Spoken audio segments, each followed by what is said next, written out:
दोस्तों, एक बार की बात है। एक बार एक भक्त अपने आराध्य ईश्वर की प्रार्थना कर रहा था।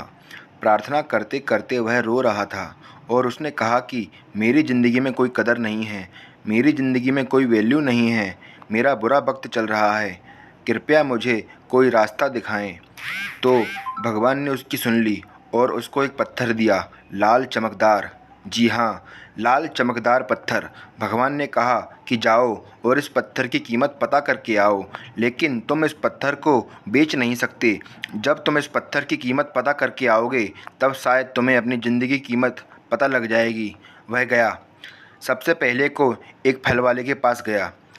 उसने फल वाले को वह लाल चमकदार पत्थर दिखाया और पूछा, ये पत्थर कितने का है? तो उसने कहा कि इसके बदले में तुम मुझसे 1 दर्जन आम ले सकते हो। लेकिन उसने कहा, मैं इस पत्थर को बेच नहीं सकता, मुझे सिर्फ इसकी कीमत पता करनी है।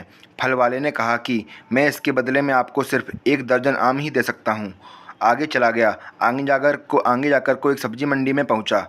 सब्जी मंडी के थोक विक्रेता की दुकान पर वह पहुंचा तो उसने कहा, यह पत्थर कितने का है? उस विक्रेता ने उस पत्थर को ध्यान से देखा और कहा कि इस पत्थर की एवज में मैं तुम्हें 1 बोरी आलू दे सकता हूं। तो भक्त ने कहा कि यानी कि आपकी नज़र में इस पत्थर की कीमत 1 बोरी आलू के समान है? सब्जी वाले ने कहा, बिल्कुल। भक्त बोला, लेकिन मैं इस पत्थर को बेच नहीं सकता, क्योंकि मुझे सिर्फ इसकी कीमत पता करनी है। वह आगे चला गया। वह मार्केट में गया। अब की बार वह सुनार की दुकान में गया, यानी कि सोने चांदी की दुकान में गया। वहाँ वह आधे घंटे तक बैठा रहा। सुनार ने पूछा कि यह पत्थर तुझे कहाँ से मिला? तो उसने सारे जवाब दिए। सुनार ने फिर अंततः जवाब दिया कि यह पत्थर मैं 1 करोड़ रुपए में खरीद सकता हूँ, यानी कि मेरे लिए इस पत्थर की कीमत 1 करोड़ है। वह चौंक गया, लेकिन उसने कहा कि मैं इस पत्थर को बेच नहीं सकता, मेरी मजबूरी है, मुझे सिर्फ इसकी कीमत पता करनी है। सुनार ने कहा कि मैं तुम्हें इस पत्थर के 2 करोड़ रुपए दे सकता हूँ। वो कहते हैं ना कि हीरे की परख जौहरी को होती है, वही बात थी। फल वाला और सब्जी वाला क्या जाने। सुनार ने आखिर कहा, तुम ये पत्थर मुझे दे दो। लेकिन भक्त ने कहा कि नहीं, मैं इस पत्थर को बेच नहीं सकता। अब वह हीरे के बहुत बड़े व्यापारी के पास जाता है और उस पत्थर की कीमत पता करता है। हीरे का व्यापारी उस पत्थर को देखता है और आधे घंटे तक उस पत्थर को वह देखता रहता है। उससे पूछता है, ये पत्थर तुम्हें कहाँ से मिला? भक्त बोला कि पहले आप मुझे बताओ कि इसकी कीमत क्या है।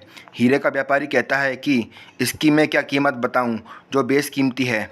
यह एक बहुत मूल्यवान रत्न है, जिसकी अभी तक कोई कीमत नहीं है, इसका कोई मूल्य नहीं है। वह उस लाल चमकदार पत्थर को नमन करता है और लाल कपड़े में रखता है और वापस वही बात कहता है कि इसकी कोई कीमत नहीं है, यह बेशकीमती हीरा है। इस दुनिया में जितने भी हीरे हैं, उन सब में कीमती रत्न है। अब वह वापस जाता है और वह भगवान से कहता है कि अब आप मुझे बताइए कि मेरी ज़िंदगी की कीमत क्या है। तो भगवान ने उसे कहा कि तुम गए थे एक फल वाले के लिए, इस पत्थर की कीमत अलग थी। एक सब्जी वाले के लिए इस पत्थर की कीमत अलग थी और सुनार के लिए पत्थर की कीमत अलग थी और हीरे के व्यापारी के लिए पत्थर की कीमत अलग थी। तो यही बात तुम्हारी ज़िंदगी में भी लागू होती है, यानी कि तरह तरह के लोगों के लिए तुम्हारी वैल्यू अलग अलग है। तुम्हें अपने आप को निखारना है और अपने आप को संभालना है, अपने आप को बेहतर करते जाना है। जैसे जैसे तुम हीरे को बेचने के लिए आगे बढ़े, वैसे वैसे तुम्हें खुद को संवारने के लिए आगे बढ़ते जाना है। जिस दिन तुम हीरे के व्यापारिक संपर्क में आ जाओगे, उस दिन तुम्हारे अंदर का टैलेंट पहचान लिया जाएगा। उसी दिन तुम्हें वह अपॉर्चुनिटी मिल जाएगी या तुम्हें वह अवसर मिल जाएगा जिसकी तुम्हें तलाश है। तो तुम्हें हताश होने की ज़रूरत नहीं है। तुम्हारी ज़िंदगी की कीमत उसी लाल पत्थर की कीमत के बराबर है।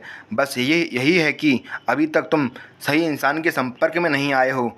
जिस दिन तुम सही इंसान के संपर्क में तुम आ जाओगे, उस दिन तुम्हारा भाग्य चमक जाएगा। लेकिन इसके लिए तुम्हें हर दिन प्रयास करना होगा, हर दिन आगे बढ़ते रहना होगा। जिस दिन तुम रुक गए, उस दिन संभावनाओं का अंत हो जाएगा। अंततः मैं आपसे विदा लेता हूं और मुझे पूरी उम्मीद है कि ये कहानी आपकी ज़िंदगी को बदल सकती है और इस कहानी को आपको भी काफ़ी अच्छी लर्निंग मिली होगी। लेकिन वीडियो अच्छी लगी हो तो लाइक ज़रूर करें और कमेंट के माध्यम से आपकी फीलिंग को साझा करें और अन्य लोगों के साथ शेयर ज़रूर करें जो सफलता के लिए परेशान हैं।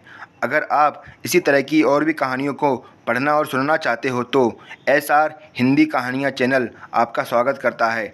SR हिंदी कहानियाँ चैनल पर आपको जीवन में आगे बढ़ने के लिए मोटिवेशनल कहानियों का संग्रह मिलता है, जो आपको असीमित ऊर्जा के साथ भर देगा। इस कहानी को पढ़ने के लिए और आपका कीमती समय देने के लिए दिल से आपका शुक्रिया। धन्यवाद।